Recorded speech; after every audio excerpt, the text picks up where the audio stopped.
My name is Anna. Today I want to tell you the story of a boy named Oliver Twist. It is a story from a long time ago, but the feelings inside it are still the same today. It is about a small boy who wanted love, care, and a home. His name was Oliver. Oliver was born in a poor house for orphans. His mother came to that place one cold night. She was weak and tired. Soon after giving birth to her baby boy, she closed her eyes and never opened them again. The people in the house said, "Poor woman, she had no one." That night, the baby cried loudly. It was the first sound of his small life. He was alone from the beginning. The people who worked in that house gave the baby a name. They called him Oliver Twist. He was just one of many children in that place. The house was not warm or happy. The children were hungry most of the time. They had little food and old clothes. The people who took care of them did not show kindness. They shouted often and punished the children for small mistakes. When Oliver grew older, he was sent to another place called the workhouse. The workhouse was even worse. There the children had to work long hours every day. They cleaned floors, carried water, and helped with dirty jobs. They got only a little bowl of thin soup for dinner. Every child was always hungry. One evening, when the hunger was too strong, one boy whispered to the others, "We should ask for more food." The children looked at each other with big eyes. Nobody ever asked for more. But Oliver was the smallest, and they pushed him forward. "Go on, Oliver," they said. "Ask for more." Oliver's hands were shaking, but he walked to the man who served the soup. He held his bowl and said in a quiet voice, "Please, sir, I want some more." The man looked at him with wide, angry eyes. "What?" he shouted. "More?" He called the master of the workhouse.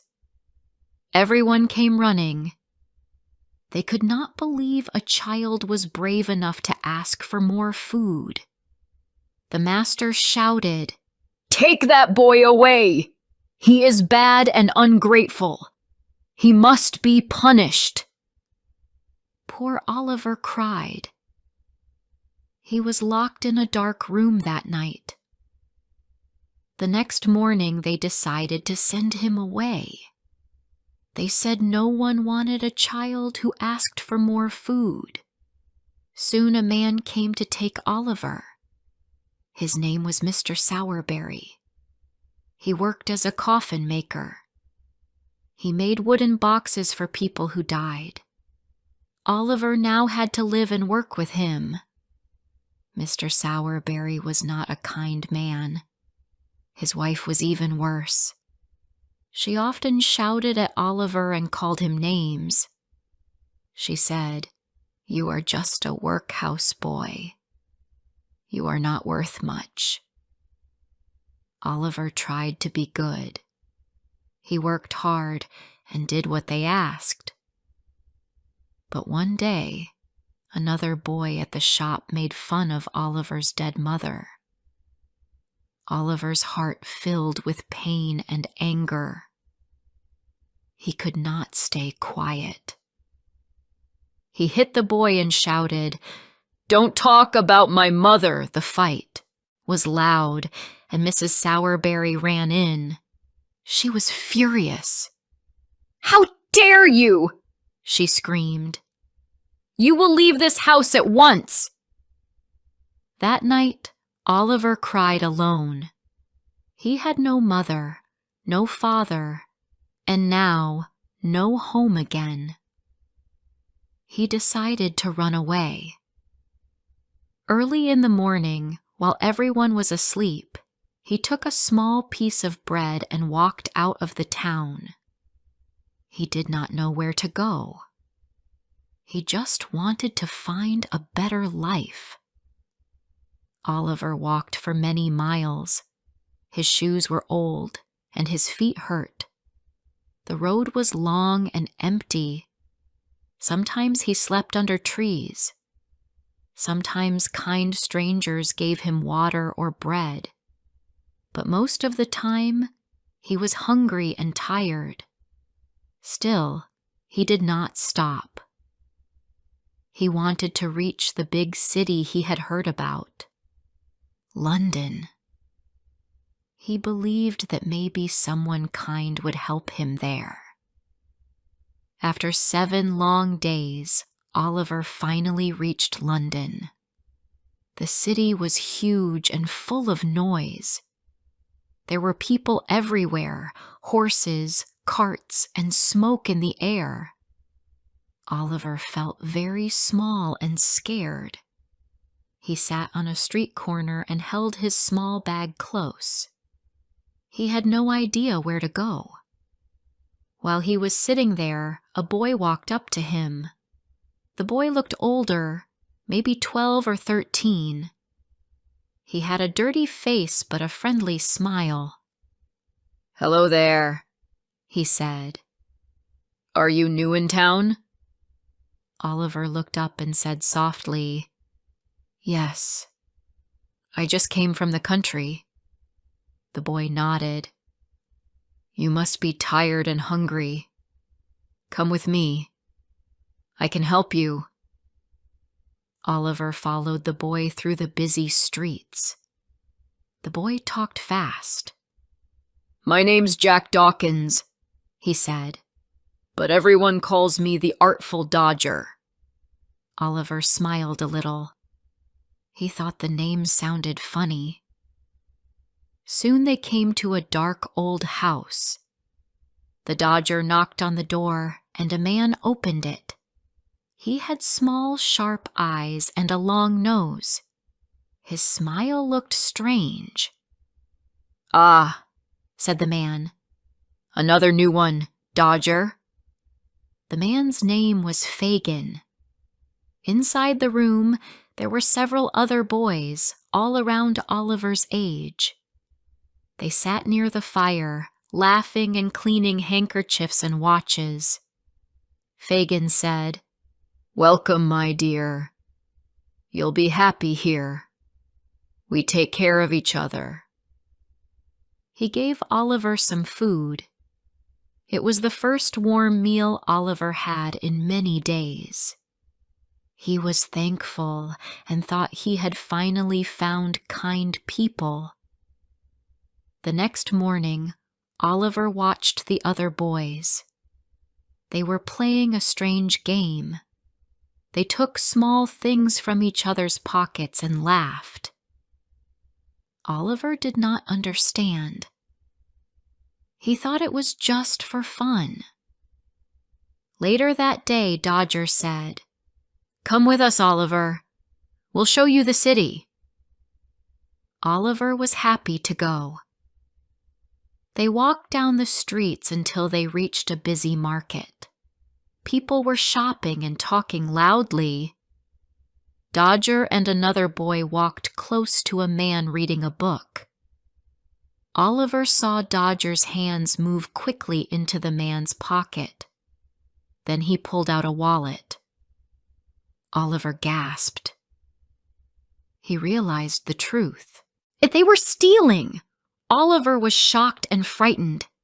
He did not know what to do. Suddenly, the man felt his pocket and turned around. "Thief!" he shouted. "Stop him!" Dodger and his friend ran away fast, but Oliver was too slow. The people thought he was the thief. They grabbed him by his arm and shouted at him. Oliver tried to speak. "Please, sir, I didn't do it." But no one listened. The crowd took him to the police station. He was shaking and crying. The man whose wallet was stolen came too. His name was Mr. Brownlow. He was an old gentleman with kind eyes. He looked at Oliver carefully and said, "He looks very young. I am not sure he did it." But the policeman said, "We caught him running. He must be guilty." Poor Oliver stood there with tears on his face. He had no one to speak for him. He looked so pale and weak that Mr. Brownlow felt sorry for him. "He looks sick," the old man said softly. "Let's take him home and help him." The police officer agreed. Mr. Brownlow took Oliver to his house. It was warm and clean. A kind woman named Mrs. Bedwin helped him wash and eat. For the first time in his life, Oliver slept in a soft bed. He felt safe.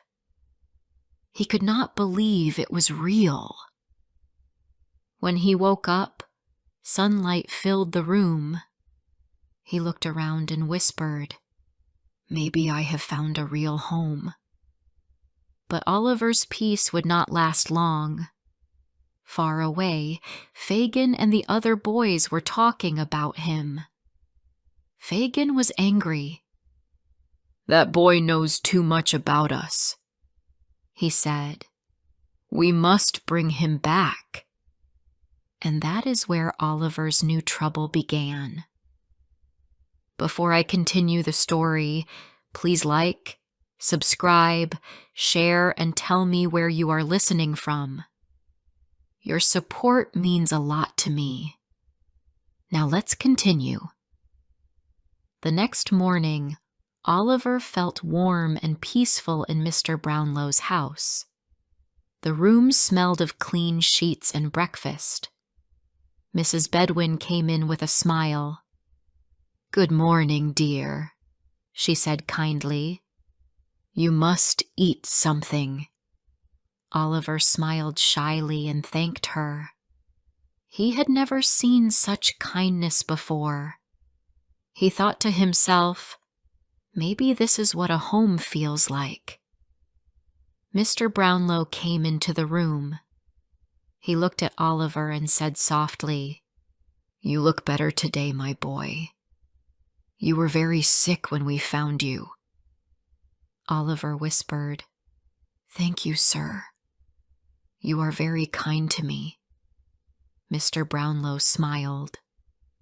"You remind me of someone I once knew," he said quietly, almost to himself. For a few days, Oliver rested and got stronger. He helped Mrs. Bedwin with small things around the house. He listened when she told stories about Mr. Brownlow's past. Sometimes, Mr. Brownlow looked at a picture of a beautiful young woman on the wall and sighed. Oliver noticed it but didn't ask. He was just thankful to be in a place where no one shouted at him or called him names. One morning, Mr. Brownlow asked Oliver to do a small task. "Oliver," he said kindly, "will you take these books back to the shop for me? It is not far, and the man there will give you the money." Oliver nodded happily. He wanted to help. He put the books in a basket and went out. The air was fresh, and he felt proud to do something good. But on the way to the shop, something unexpected happened. From behind a corner, a man suddenly grabbed his arm. "Well, well, look who it is." The voice was rough and cold. It was one of Fagin's men, Bill Sikes. His eyes were dark and full of anger. "You thought you could run away from us, didn't you?" he said. Oliver tried to pull away. "Please let me go," he cried. but Bill's hand was too strong. Another person appeared. It was Nancy, a young woman who worked with Fagin and Bill. She looked at Oliver with worry. "Bill, don't hurt him," she said softly. "He's just a child." But Bill didn't listen. He pulled Oliver into a dark alley and pushed him into a carriage. The door closed, and the horses began to move. Oliver shouted for help, but no one heard him. When they reached Fagin's old house, Oliver was dragged inside. Fagin smiled his strange smile. "My dear boy," he said slowly, "you left us too soon. We missed you." Oliver looked down, afraid. "Please, sir, I didn't steal anything. I just want to be good." Fagin laughed. "Good? Oh no, my dear. You belong here." Days passed, and Oliver felt trapped. Fagin gave him little food and kept him in the dark house. The other boys laughed and teased him. Only Nancy showed him small kindness. She brought him bread and whispered, "Don't lose hope, Oliver. You're not like them." Her voice was sad, as if she wished for a better life too. One night, Bill Sikes came back with a plan. "We have a job to do," he said. "We'll take the boy with us." Fagin looked surprised. "Oliver? He's too small." Bill shook his head. "He can crawl through small windows. He'll help us get inside." Oliver felt fear in his heart. He didn't understand what they were planning, but he knew it was wrong. That night, under a dark sky, Bill and another man took Oliver to a quiet street. They stopped near a big house with tall windows. Bill whispered, "Now, boy, go inside through that window and open the door for us." Oliver's heart pounded. "Please, sir," he begged. "Don't make me do this." Bill lifted his hand angrily. "Do it, or you'll regret it." Tears filled Oliver's eyes as he climbed through the small window. Inside the house, everything was dark. His hands were shaking. He took one step forward and tripped over a chair. A loud sound echoed through the house. Suddenly, a light came on upstairs. A man's voice shouted, "Who's there?" Bill cursed loudly. "Run!" he shouted. Before Oliver could move, a loud noise filled the air. A gunshot. Oliver felt a sharp pain in his arm. He fell to the floor. Everything turned black. When Oliver opened his eyes, he was lying in a soft bed again. A kind face was looking down at him. It was a gentle lady named Mrs. Maylie. She said softly, "You are safe now, my dear. Don't be afraid." Oliver tried to speak, but his voice was weak. She continued, "You were hurt, but we took care of you. You're safe here." Oliver looked around. The room was bright and full of flowers. A young girl sat by the window. She smiled warmly.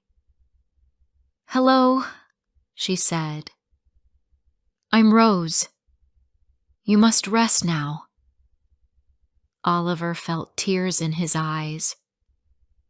"Thank you," he whispered. "You are so kind." For many days, Mrs. Maylie and Rose took care of him.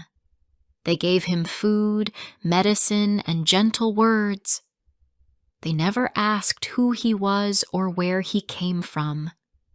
They just helped him heal. Oliver could not believe that such people existed. Every night, he prayed quietly. "Thank you, God, for these kind hearts." When Oliver was stronger, he told them his story. He spoke about the workhouse, Mr. Brownlow, Fagin, and the thieves. Mrs. Maylie and Rose listened with sad eyes. Rose touched his hand and said softly, "You have suffered so much, but you are safe now, and you will never go back to that life." As the days passed, Oliver began to smile again. He helped Rose water the flowers and read books aloud. The house was filled with peace. One evening, as the sun went down, Oliver said, "I feel happy here.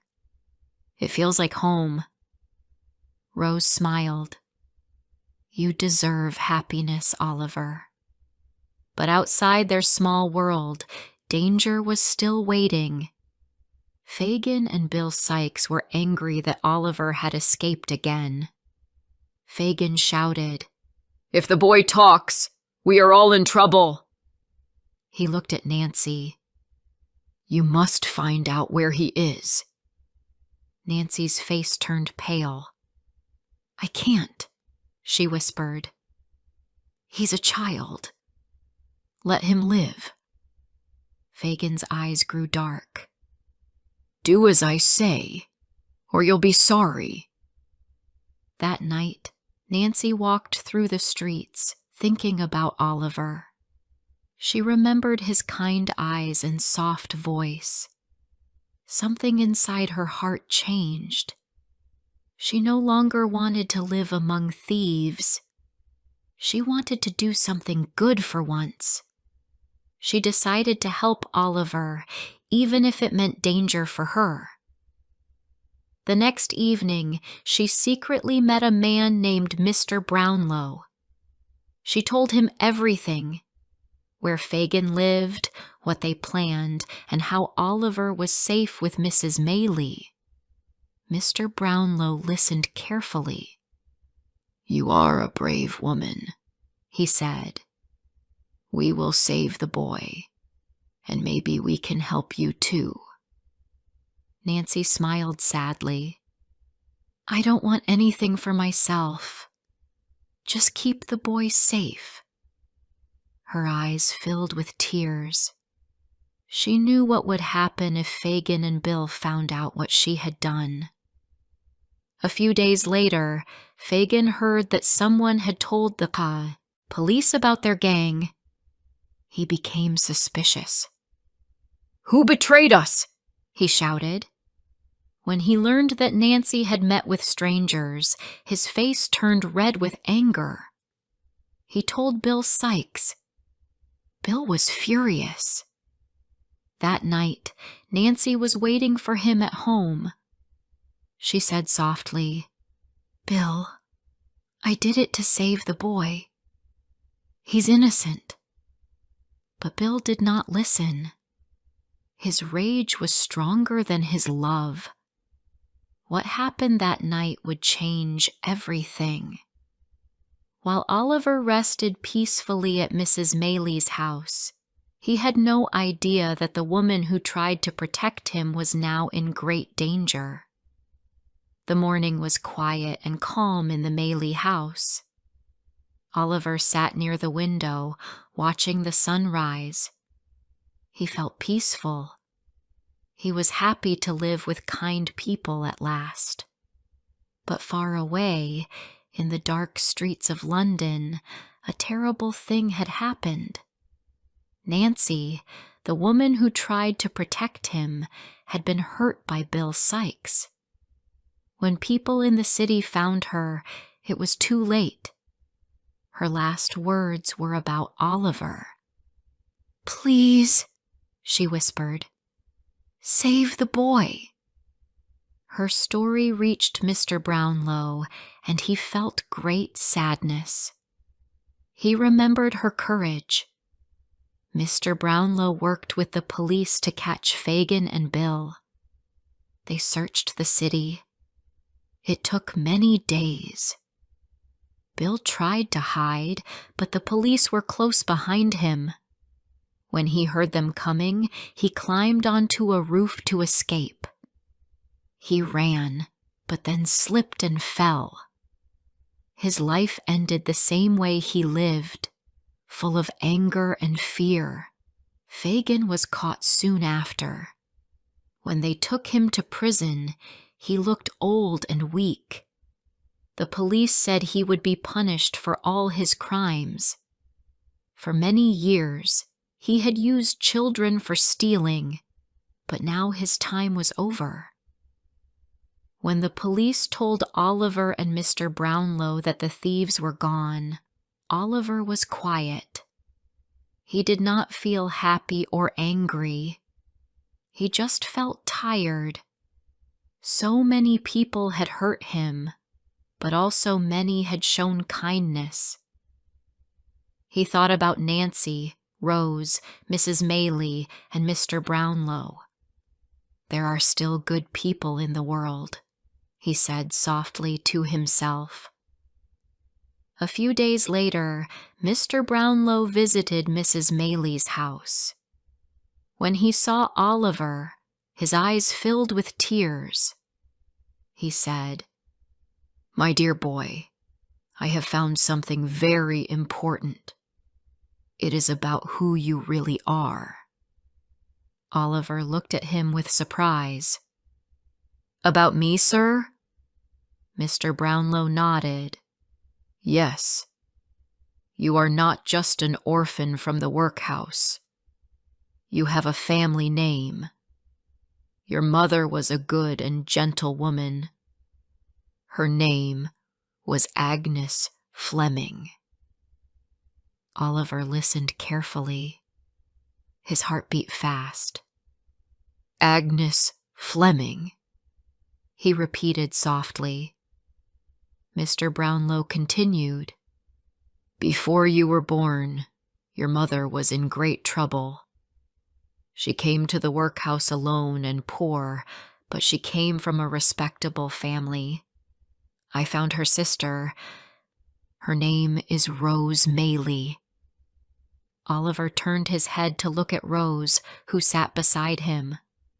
She smiled, tears shining in her eyes. "Yes, Oliver," she said softly. "I am your mother's sister. That means you are my nephew." For a moment, Oliver could not speak. His eyes filled with tears. "I have a family," he whispered. "After all this time, I have someone who loves me." Rose hugged him tightly. "You always had love waiting for you," she said. "You just had to find it." Mr. Brownlow smiled. "Your mother was brave and kind, Oliver. She wanted to protect you. She had a gold locket with your name on it, but it was lost. Now everything is found. Your truth, your name, and your family." Oliver could not stop crying. They were not tears of sadness anymore. They were tears of peace. After so much pain, he finally knew who he was. Life began to change after that. Oliver stayed with Rose and Mrs. Maylie. Mr. Brownlow became like a grandfather to him. He taught Oliver how to read better, how to write letters, and how to tell stories. Oliver loved learning. Every morning, he helped in the garden and fed the birds. Every evening, he sat by the fire and listened to stories from Mr. Brownlow. Sometimes, He thought about the old days, the workhouse, the cold nights, and the hunger. He remembered the children who still lived there and hoped that one day someone would help them too. "No child should feel hungry and alone," he said once to Mr. Brownlow. The old man nodded. "That is true, Oliver. You know what loneliness feels like, so you will always show kindness." Rose often told him, "Your heart is pure, Oliver. Your mother would be proud of you." Those words gave Oliver strength. He promised himself that he would never forget the people who had helped him. Years passed. Oliver grew taller and stronger. He loved reading books and helping others. He often visited the poor children in the town, bringing them food and clothes. He told them stories and made them smile. Everyone who met him said, "He is a good boy with a good heart." One day, when Oliver and Mr. Brownlow were sitting in the garden, the old man said, "Do you remember the first day I met you?" Oliver smiled. "Yes, sir. You took me from the police station when no one believed me." Mr. Brownlow laughed softly. "You looked so small and scared, but I saw something in your eyes, something honest." Oliver looked down and said quietly, "You gave me a chance when nobody else did. I will never forget that." Mr. Brownlow patted his shoulder. "You deserved it, my boy. Everyone deserves kindness once in their life." In the evening, Rose played music on the piano, and Mrs. Maylie sang softly. Oliver listened and felt thankful. The house was full of light, laughter, and love. It was the kind of life he had always dreamed of. Sometimes at night, he looked at the stars and thought of his mother. "I hope you can see me, Mama," he whispered. "I am happy now. I have a family and people who love me." He felt a warm peace in his heart, as if his mother's spirit was smiling down from the sky. The story of Oliver Twist is a story of pain and hope, of sadness and love. It shows that even in the darkest places, there can be kindness. It teaches us that one good heart can change a life. Oliver never forgot the people who helped him. He lived with Mr. Brownlow and Rose for many years. He grew up to be gentle and wise. He never became rich, but he became happy. And that was enough. In the end, Oliver Twist was not just the boy from the workhouse. He was the boy who wanted love, and he found it. He found it in the hearts of kind people who cared when no one else did. And that, my dear listener, is the story of Oliver Twist.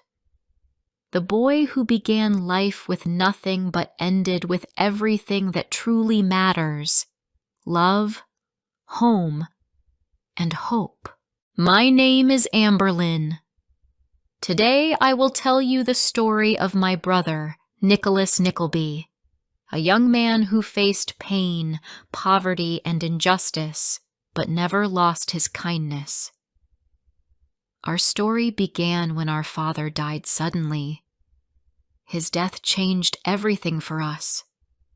He had been a good man, full of hope, but his business failed and he left us with nothing.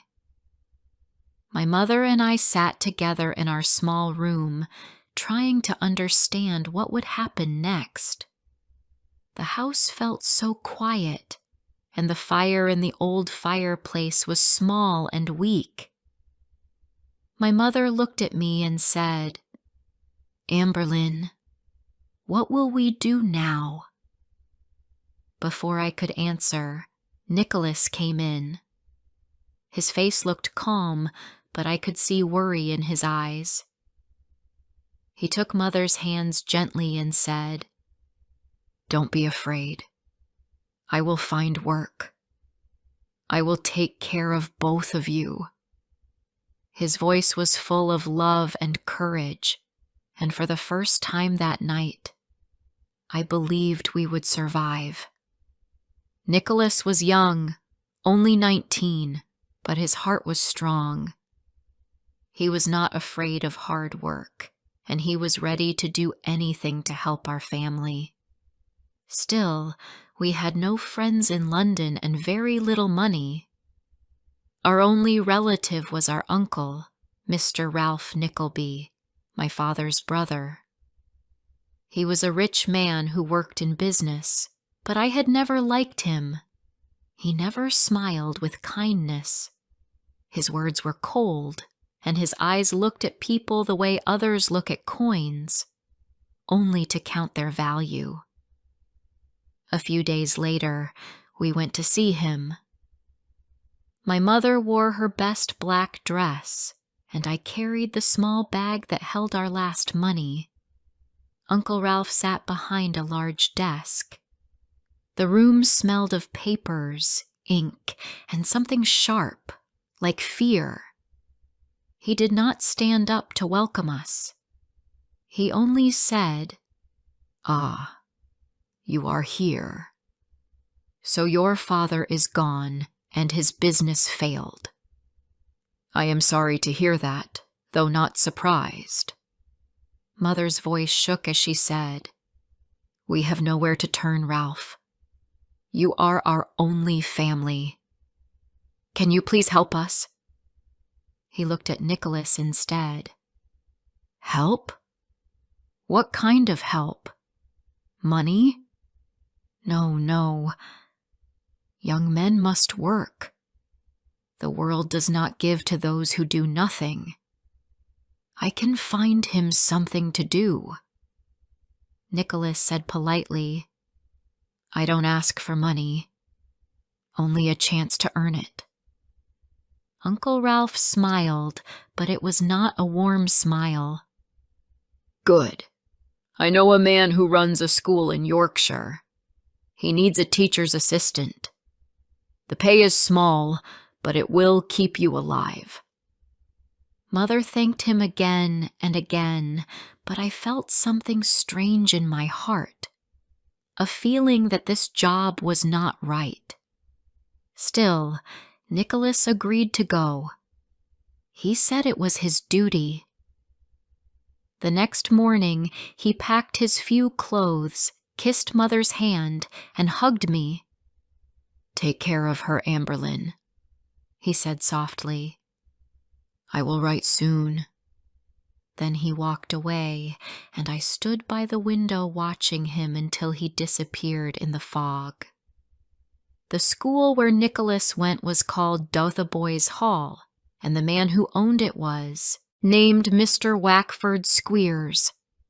He called himself a teacher, but he was a cruel man who cared only for money. Parents who did not want their children kept at home sent them there. They paid Mr. Squeers to feed and teach the boys, but he gave them almost nothing. The school was cold, dark, and dirty. When Nicholas arrived, Mr. Squeers smiled in a false way and said, "You will find my methods strict but fair." Then he shouted at a small boy who dropped his spoon in fear. Nicholas felt his heart grow heavy. The children were thin, pale, and hungry. Their clothes were torn, and their eyes were tired. It did not look like a school. It looked like a prison for children. Every morning they ate a small bowl of something gray and cold.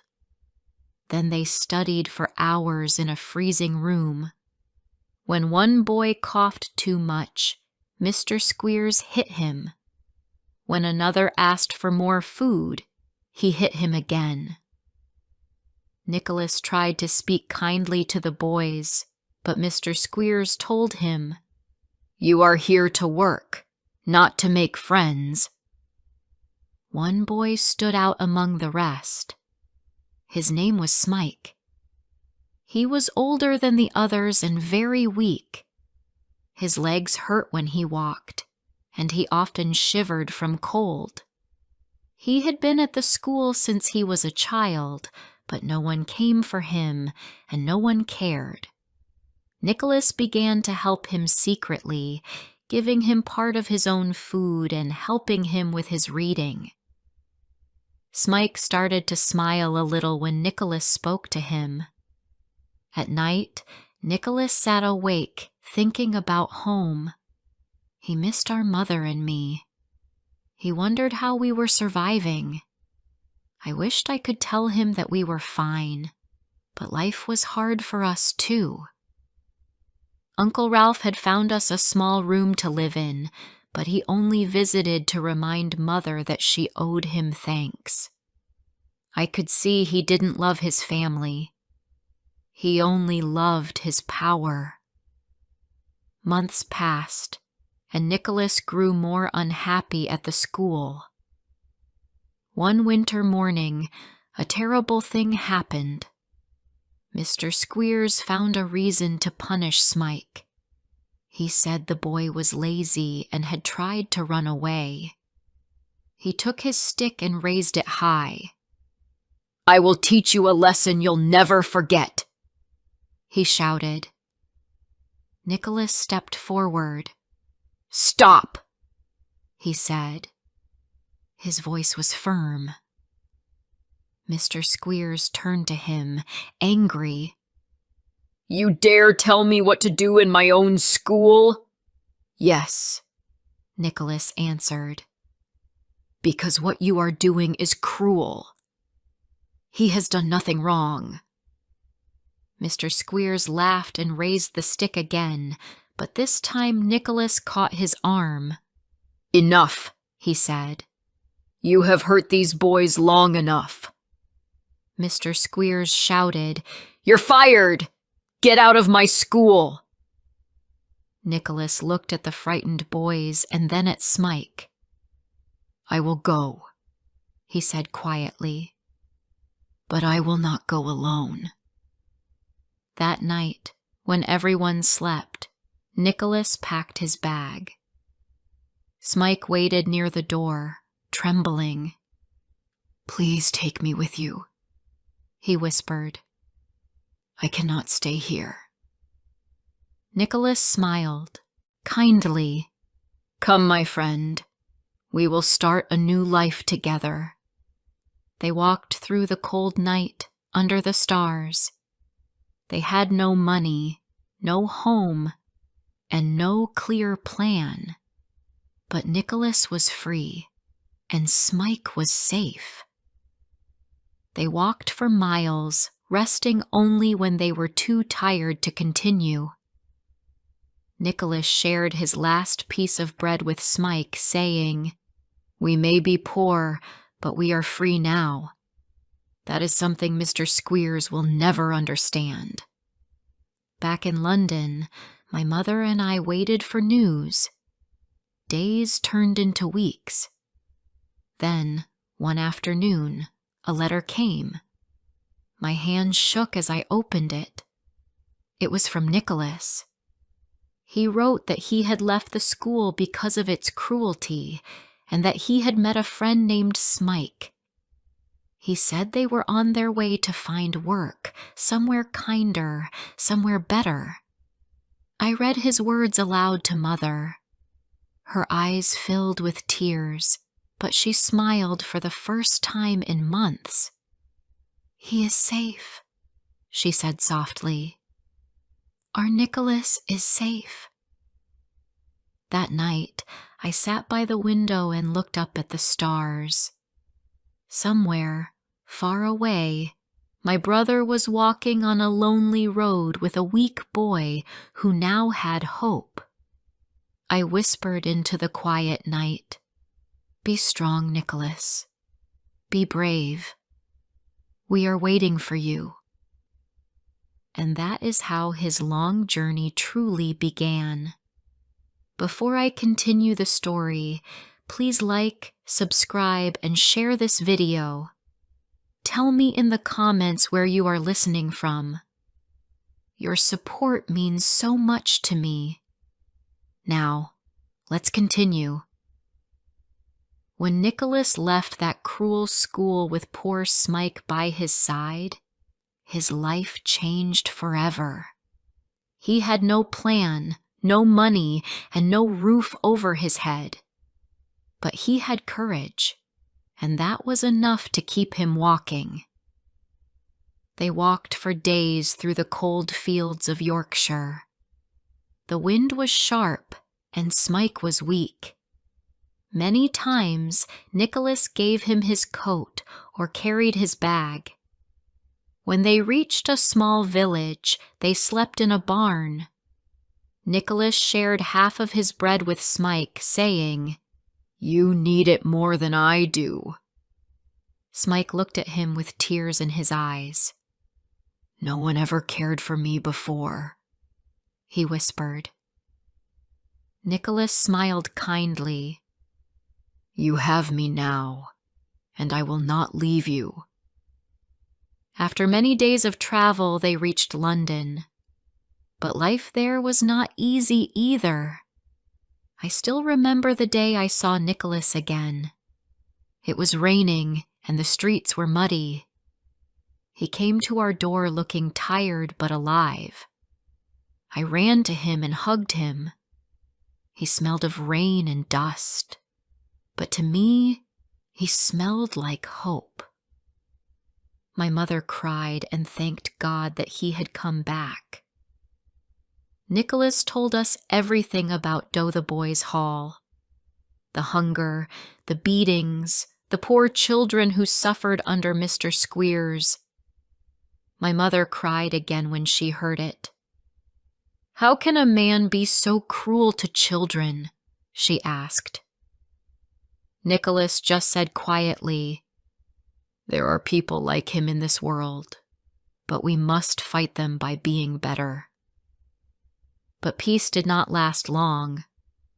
Our Uncle Ralph was angry when he learned that Nicholas had left the school. He said, "You are a fool. That man was my business friend.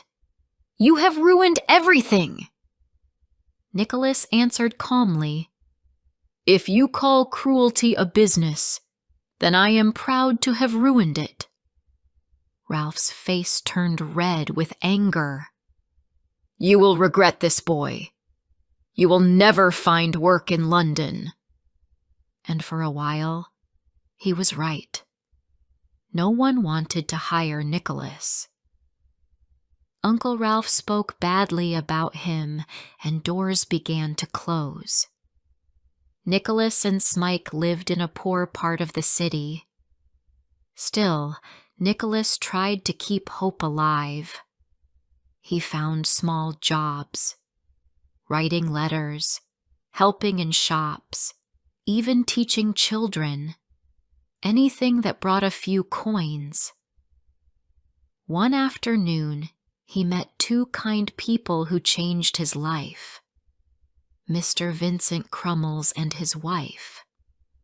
They were actors who ran a small traveling theater.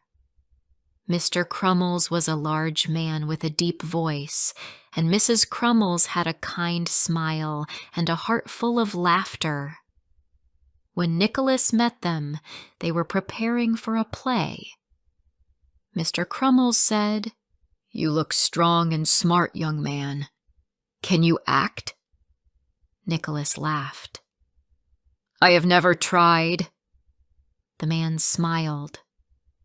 "Then tonight you will try. Everyone acts in this life. Only some of us do it on stage." And so Nicholas became an actor. Smike joined too, though he was shy and nervous. The theater group was poor, but full of warmth. They practiced every day, painted old curtains for the stage, and made costumes from old clothes. Nicholas worked hard and soon became one of the best in the group. He was happy for the first time in months. Smike too began to smile again. On stage, he forgot his pain. The people loved him, especially when he played funny characters with his soft, kind face. I remember when we received a letter from Nicholas telling us about his new life. He wrote, "We may not have much, but we have laughter, and that is worth more than money." Mother read the letter again and again. I could see she was proud. For the first time, the dark days began to feel lighter. But happiness never stayed long for us. In London, Uncle Ralph was still planning against Nicholas. He was angry that my brother had escaped his control. Ralph had his own secrets, his own dark dealings, and he saw Nicholas as a problem, someone too honest to be useful. I did not know then that Ralph's greed would soon hurt not only us, but many others. One morning, a young woman came to our small house. Her name was Madeline Bray. She looked tired, but her face was gentle and good. She said softly, "Mrs. Nickleby, your son helped someone I know. I came to thank you."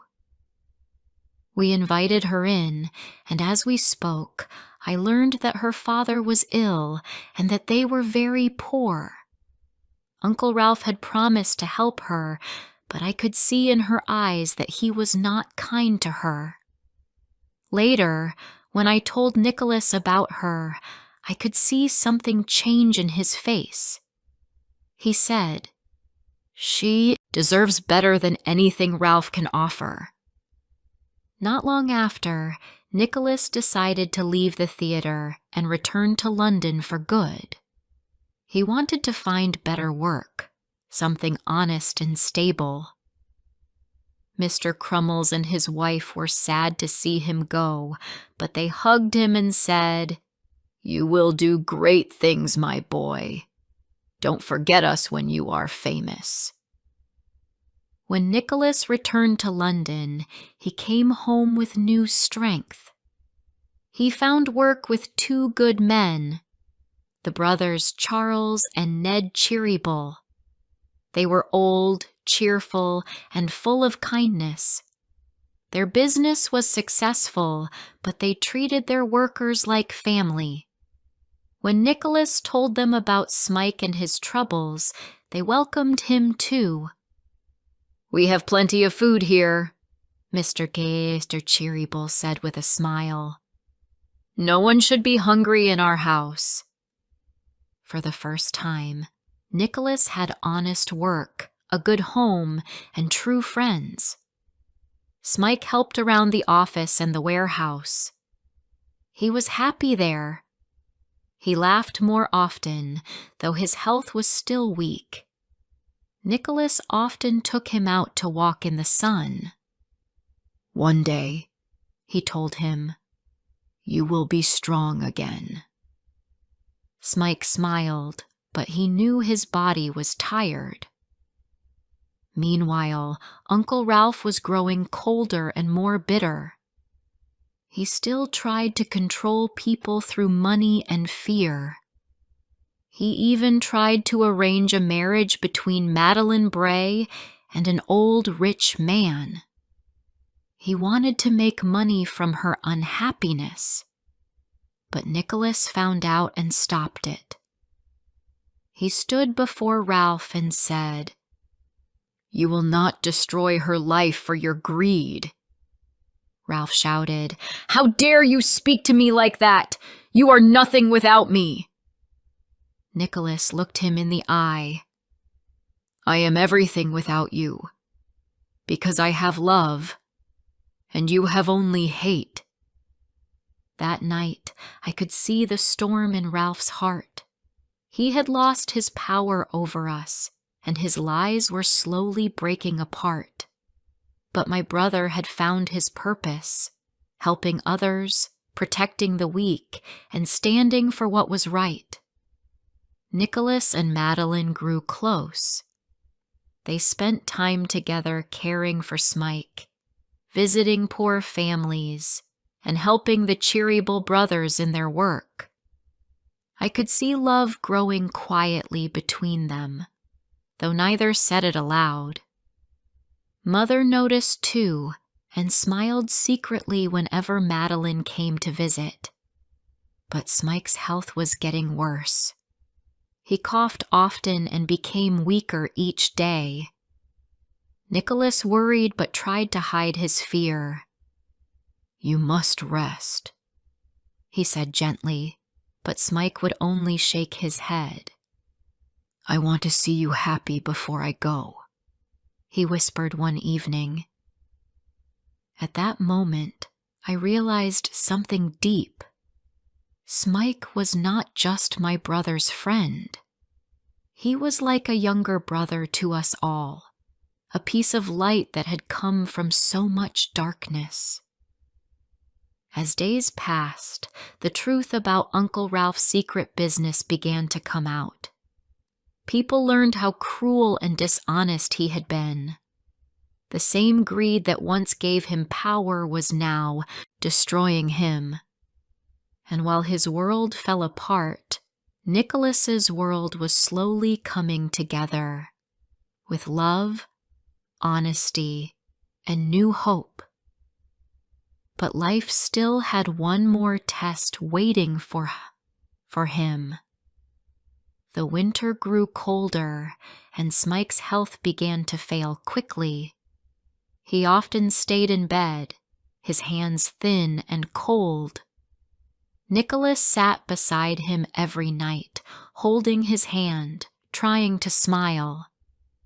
"You will get better, my friend," he said, though his voice broke. Smike smiled faintly. "If not here," he whispered, "then somewhere kinder." That was the night Nicholas learned that true love is not only between lovers. It is also between hearts that suffer together. Smike's life was fading, and with it, a part of Nicholas's heart. But even in sorrow, he stayed strong, because that was who my brother was. Smike's life was fading, and with it, a part of Nicholas's heart. But even in sorrow, he stayed strong because that was who my brother was. As winter passed, Smike grew weaker each day. He no longer had the strength to walk outside. Nicholas often sat beside his bed, reading softly to him or holding his hand in silence. Smike smiled sometimes and said, "You've been kind to me, Nicholas. You gave me more than I ever hoped for." Nicholas would answer gently, "You gave me hope too, Smike. You showed me how much love can change a life." Then one cold morning, Smike closed his eyes and never opened them again. His face looked peaceful, as if he was only asleep. Nicholas sat there for a long time, holding his hand, unable to speak. Later, he buried him under a quiet tree where the sun could touch his grave. Mother and I stood beside him, and for the first time, I saw tears fall down my brother's face. Smike had been more than a friend. He had been like a younger brother to us all. The weeks after Smike's death were dark.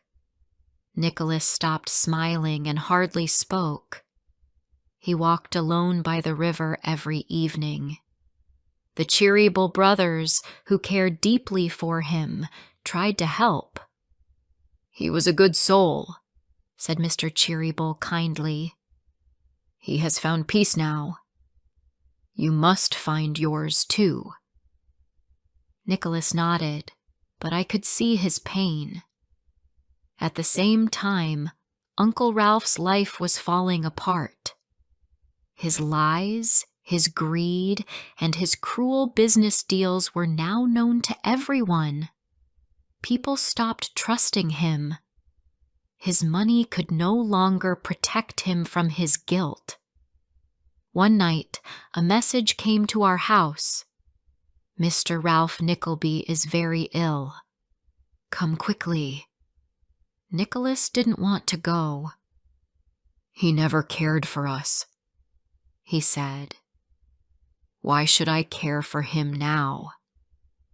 Mother looked at him quietly and said, "Because kindness is not about who deserves it. It's about who needs it." So he went. When Nicholas entered his uncle's house, it was dark and cold. Ralph sat in a chair, his face gray and weak. His hand shook as he tried to speak. "You," he said, looking at Nicholas. "You've come to see me die?" Nicholas spoke softly. "I came because I couldn't let you die alone." Ralph looked away, his eyes full of fear. "I wanted power," he whispered. "I thought money would make me strong, but now I have nothing. I see faces when I close my eyes. The people I hurt. They never leave me." Nicholas said quietly, "You could have chosen love instead of greed." Ralph's lips trembled. "Love?" he said bitterly. "I lost that long ago. My own son." He stopped, his breath shaking.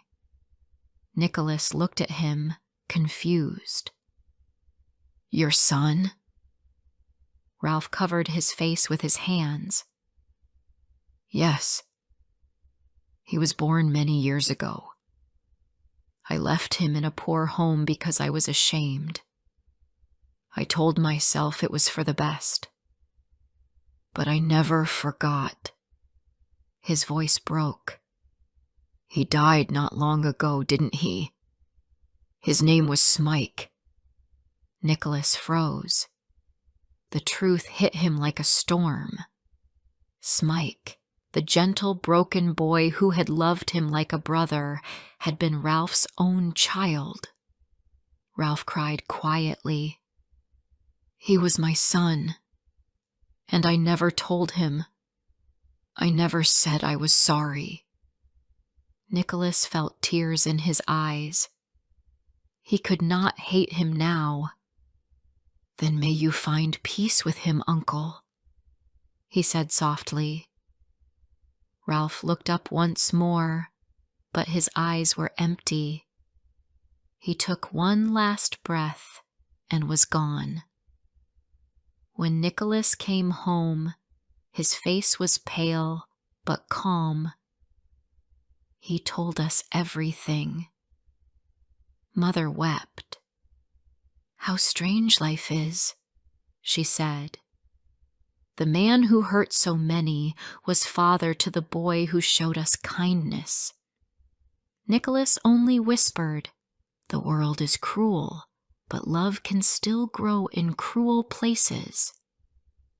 After that day, life began to move again.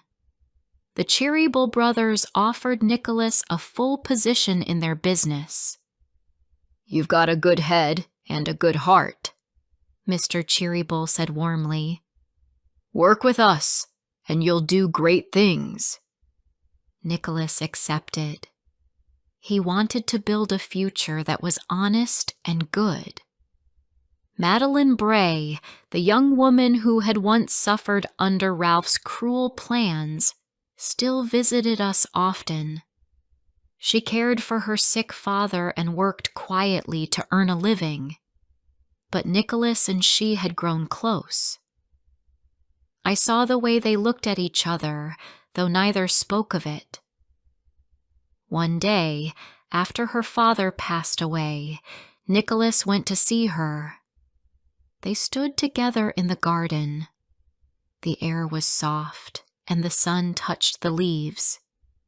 Nicholas took her hand gently and said, "Madeline, I have lost many things in life, but I have also learned that love is the only treasure worth keeping. Will you share your life with me?" Her eyes filled with tears, but she smiled. "Yes, Nicholas, you have a kind heart. Wherever you are, that is home for me." They married quietly, with only close friends and family present.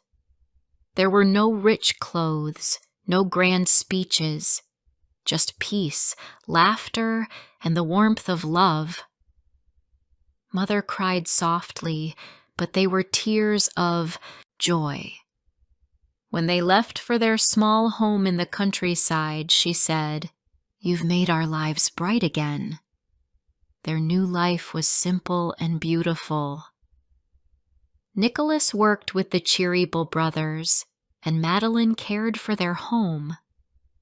They often visited us, bringing joy and calm wherever they went. Sometimes I would see them walking together by the river, their hands joined, their faces calm. Years passed. The pain of the past began to fade like an old shadow. Nicholas and Madeline had 2 children, a boy and a girl. They were full of laughter and light. Mother became old, but she was happy. She often said, "I will die in peace, knowing my son found goodness in this world." One evening, we all sat by the fire. The children were asleep, and the room was warm. Nicholas looked at us and said quietly, "Do you remember how dark it once was?